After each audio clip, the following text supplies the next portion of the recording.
अगर आपका चेहरा डल है, फेस पर ग्लो नहीं है या फिर आपको झाइयाँ, शाइयाँ, पिगमेंटेशन या फिर डार्क सर्कल की समस्या है तो इन सभी समस्याओं में कुमकुमादी ऑयल बहुत ही ज़्यादा बेनिफिशियल है। लेकिन कुछ लोगों को कुमकुमादी ऑयल के कुछ स्पेसिफिक इंग्रेडिएंट से एलर्जी होती है, जैसे कि कुछ लोगों को केसर यानी कि सैफरन सूट नहीं करता। मेरे पास काफ़ी कमेंट्स आते हैं कि मैम प्लीज़ आप हमें कुमकुमादी ऑयल का प्रिपरेशन मेथड बताओ जिससे हम घर पर ही कुमकुमादी ऑयल बना सकें। तो आज की इस वीडियो में मैं आपको कुमकुमादी ऑयल का जो ऑथेंटिक प्रिपरेशन मेथड है, वो मेथड जो कि हमारे शास्त्रों में आयुर्वेद में लिखा हुआ है, उस मेथड से मैं आपको कुमकुमादी ऑयल बनाना सिखाऊंगी। तो स्टार्ट करते हैं आज की video. Thanks to all beautiful eyes watching my channel. मैं डॉक्टर वंदना स्वागत करती हूँ आपका मेरे अपने चैनल में जिसका नाम है डॉक्टर वंदनास आयु लैब। तो चलिए स्टार्ट करते हैं हम कुमकुमादी ऑयल बनाने की विधि, क्योंकि कुमकुमादी ऑयल के कौन से फायदे हैं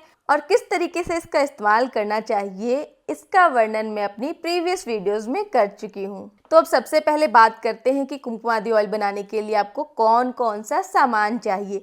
और सामान में सबसे पहले हम बात करेंगे उस बर्तन की जिसमें आप ऑयल बनाएंगे और वो कंटेनर जिसमें आप ऑयल को स्टोर करेंगे। तो आपको ऑयल बनाने के लिए स्टील का, एल्यूमिनियम या फिर नॉन स्टिक वाला बर्तन इस्तेमाल नहीं करना। आपको इसके लिए कांसे का, पीतल का या फिर लोहे का बर्तन इस्तेमाल करना है। लेकिन अगर आपके पास इनमें से कुछ भी नहीं है तो आप मिट्टी के बर्तन का भी इस्तेमाल कर सकते हैं। ऐसा आपको इसलिए करना है क्योंकि अगर आप कांसे के, पीतल के, लोहे के या फिर मिट्टी के बर्तन में ऑयल बनाते हैं तो जो ऑयल की पोटेंसी होती है, जो उसके गुण होते हैं, वो बढ़कर आते हैं। अब बात करते हैं कंटेनर की जिसमें आपको ऑयल को स्टोर करना है। तो कुमकुमादी ऑयल को ट्रेडिशनली कांच के बर्तन में स्टोर करना चाहिए। जब हम इसे कांच के बर्तन में स्टोर करते हैं तो लंबे टाइम के लिए इसकी पोटेंसी बनी रहती है, यानी जल्दी आपका ऑयल खराब नहीं होता। तो चलिए बात करते हैं बाकी सामग्री की। लेकिन सामग्री के बारे में बात करने से पहले मैं आपको ये बता दूं कि आप क्वांटिटी को घर पर कैसे मेज़र करेंगे, क्योंकि हो सकता है आपके लिए मेज़रमेंट के लिए मशीन या फिर इस तरीके के वेसल ना हो जिनमें आप मेज़र कर सकें।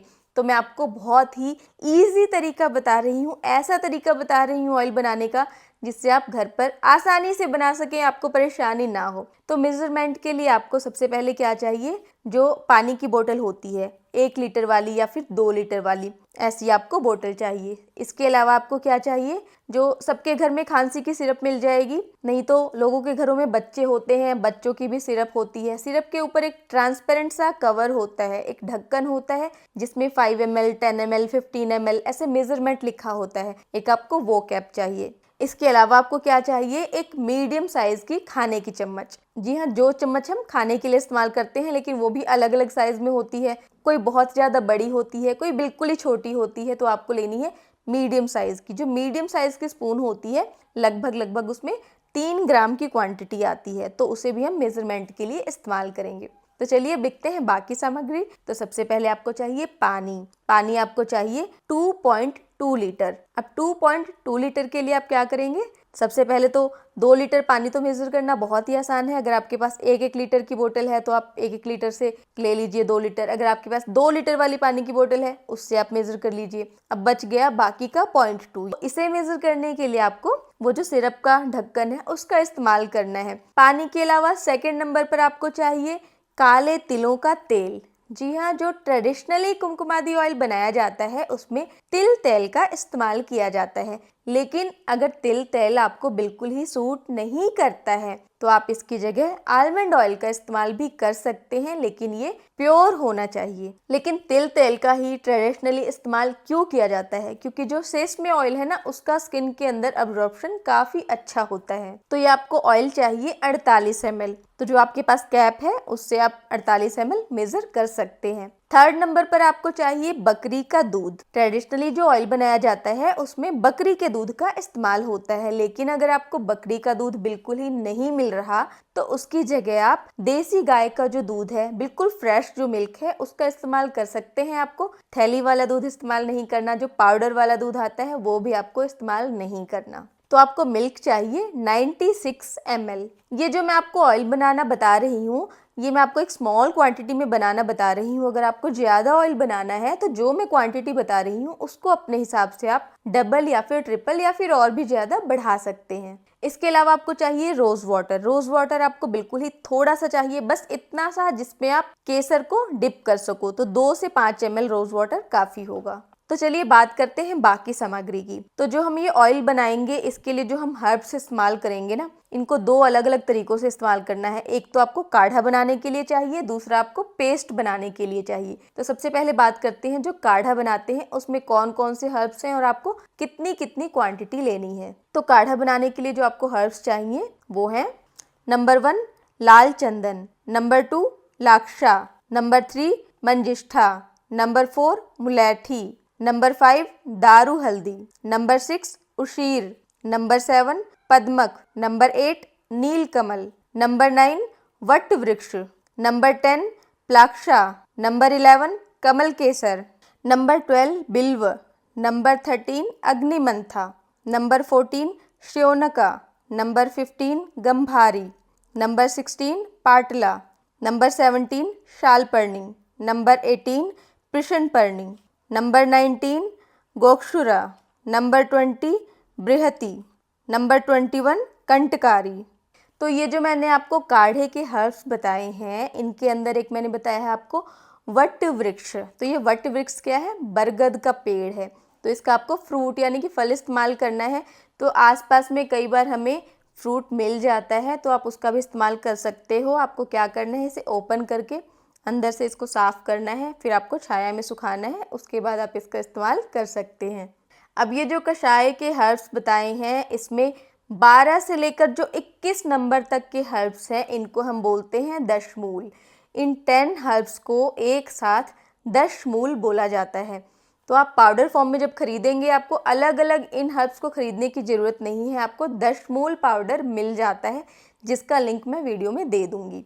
मैं पाउडर फॉर्म में आपको इसलिए लेने के लिए बता रही हूँ क्योंकि अगर आप चाहें तो जड़ी बूटी फॉर्म में भी ये सारे हर्ब्स ले सकते हैं, लेकिन फिर घर पर कूट पीस कर उनको दरदरा पाउडर बनाना आपके लिए मुश्किल होगा। चलो आप दरदरा पाउडर तो बना भी लोगे, लेकिन जब आप पेस्ट बनाने जाओगे तो आपको ज़्यादा डिफ़िकल्टी होगी। इसीलिए जब आप घर पर बना रहे हैं, आसान तरीके से आपको बनाना है ऑयल, तो पाउडर फॉर्म में लेने से आपको आसानी हो जाएगी। तो चलिए बात करते हैं कि ये जो काढ़े के सारे इंग्रेडिएंट्स हैं आपको कितनी कितनी मात्रा में लेने हैं। तो 1 से लेकर 11 तक नंबर के जो हर्ब्स हैं वो आपको सभी लेने हैं 12-12 ग्राम। अब आप 12-12 ग्राम कैसे मेज़रमेंट करेंगे? तो मैंने आपको बताया था ना, आपको चम्मच लेनी है मेज़रमेंट के लिए। 1 चम्मच करीब 3 ग्राम जिसके अंदर क्वांटिटी आएगी। तो आप 12 ग्राम लोगे तो क्या करोगे? 4 चम्मच ले लोगे। यानी 1 नंबर से लेकर 11 नंबर तक के जितने भी हर्ब्स हैं आपको 4-4 चम्मच लेने हैं। तो ये 12-12 ग्राम हो जाएंगे।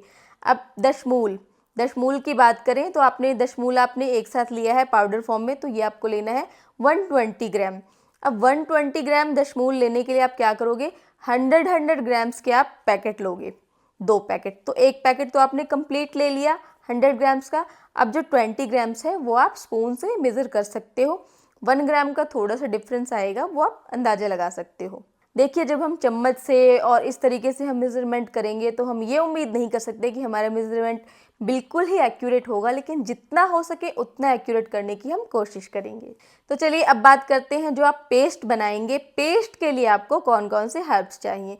तो पेस्ट के हर्ब्स हैं नंबर 1 मंजिष्ठा, नंबर 2 मुलैठी, नंबर 3 महुआ, नंबर 4 लाक्षा, नंबर 5 पतंगा।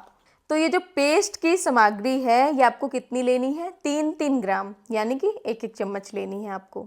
इन सारी सामग्री के अलावा आपको केसर की भी ज़रूरत होगी। जिनको सूट नहीं करता वो इस्तेमाल ना करें, बाकी लोग इस्तेमाल करें। तो केसर आपको कितना लेना है? 12 ग्राम लेना है। आप इसको कम भी कर सकते हैं, अगर आपके पास कम है, थोड़ा सा केसर है, उसका इस्तेमाल कर सकते हैं। और केसर काफ़ी महंगा भी आता है, तो आप अपने हिसाब से क्वांटिटी को रिड्यूस कर सकते हैं। ये मैक्सिमम क्वांटिटी है, आपको 12 ग्राम से ज़्यादा नहीं लेना है, जो मैंने पूरा मेज़रमेंट बताया है उसके अंदर। तो चलिए अब ऑयल को बनाना स्टार्ट करते हैं। तो सबसे पहले आपको क्या करना है, जो काढ़े वाले जो इंग्रेडिएंट्स हैं वो आपने सारे लिए पाउडर फॉर्म, उनको नाप लिया आपने। नापने के बाद आपको क्या करना है, आपको एक बर्तन में उन्हें डालना है और उसके अंदर जो आपने पानी लिया था 2.2 लीटर, सारा पानी डालकर उसको सोक कर देना है।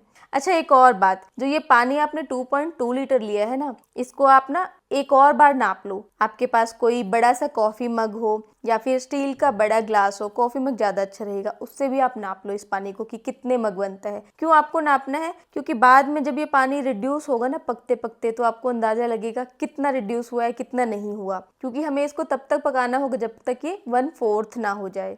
ठीक है, तो आपने इसको एक बर्तन में लेके 2-3 घंटे के लिए सोक करके रखना है। पहले ये सोक हो गया। अब सोक होने के बाद इसे हम गैस पे चढ़ाएंगे। ऑफ कोर्स चूल्हे का इस्तेमाल नहीं करेंगे, गैस पे बनाएंगे। तो आपको फ्लेम रखनी है मीडियम, और मीडियम फ्लेम पर इसको चलाते हुए आपको पकाना है तब तक जब तक जो ये पानी है रिड्यूस होकर 1/4 ना हो जाए। अब ये पानी 1/4 कब हुआ कब नहीं हुआ ये हम कैसे पता लगाएंगे? तो अगर आपके पास जो बर्तन है वो पतीला है, तो उसमें आप पहले ही ना स्केल लेके और कहाँ तक पानी आ रहा है वो मेजरमेंट लगा लो, और फिर उसके 4 हिस्से कर लो उस मेजरमेंट के स्केल से। तो ना आपको अंदाजा आ जाएगा कि वो 1/4 कब तक बच रहा है, वो सबसे आसान हो जाएगा। लेकिन जब आप कढ़ाई में बना रहे हो तो आपको परेशानी आएगी। तो आपको क्या करना है, कॉफ़ी मग का इस्तेमाल करना है आपको बाद में नापने के लिए कि 1/4 बचा या नहीं बचा। जैसा कि मान लो आपने कॉफ़ी मग से नापा, तो अगर मान लो कि ये 8 मग था, तो बाद में कितना बच जाना चाहिए? 2 मग बच जाना चाहिए। तो वो आप नाप के देखो, इतना बचा है, ज़्यादा बचा है, ज़्यादा बचा है तो वापस डाल दो, पकने दो। देखो, जब हम घर पे बना रहे हैं तो मेजरमेंट के लिए हमें थोड़ी तो ऐसी चीज़ें करनी पड़ेंगी। तो आप इसको पका पका के जब ये 1/4 बच जाएगा, आप क्या करोगे, इसे छान लोगे। तो छान के ये हमारा काढ़ा तैयार हो गया।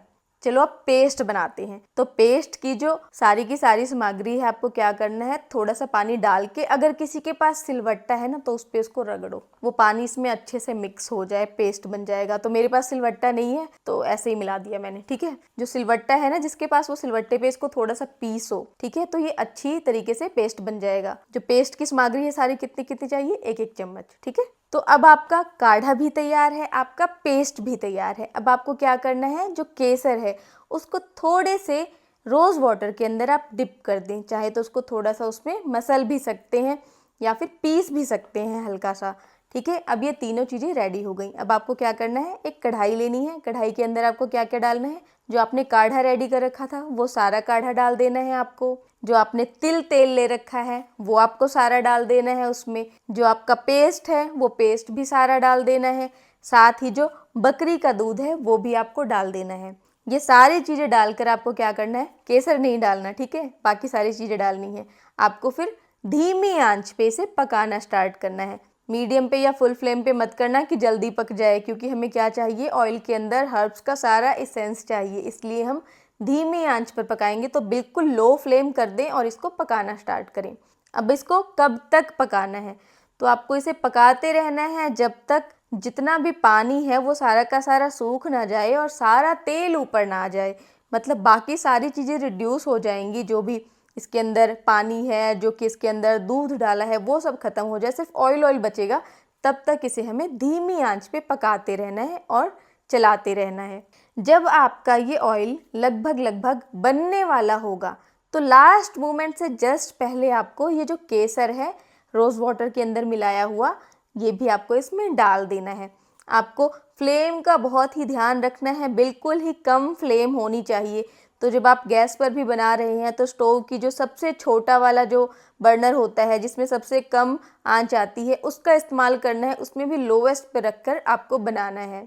तो इस तरीके से जब सारा तेल ऊपर आ जाएगा, उसे ठंडा होने देना है, उसे छान लेना है और कांच के बर्तन में स्टोर कर देना है। तो ये बन गया आपका ऑथेंटिक प्योर कुमकुमादी ऑयल, जिसका इस्तेमाल करने से आपका चेहरा हो जाएगा बिल्कुल ही क्लीन और ग्लोइंग। अब जिन लोगों को केसर इसमें से स्किप करना है वो केसर स्किप कर दें। अब एक और बात आती है कि अगर बाकी के जो मैंने हर्ब्स बताए हैं उनमें से मान लो कोई सा नहीं मिला या फिर कोई सा सूट नहीं हुआ, तो फिर आप क्या करेंगे, क्योंकि क्वांटिटी तो सारी बिगड़ जाएगी। अब मान लो कि मैंने जो काढ़ा बताया है उसके जो मैंने हर्ब्स बताए हैं, अगर उनमें से जैसे दशमूल पाउडर तो आपको मिल ही जाएगा। ठीक है, उसका तो मैंने लिंक दे दिया है वीडियो में, आप वहाँ से परचेज़ कर सकते हैं।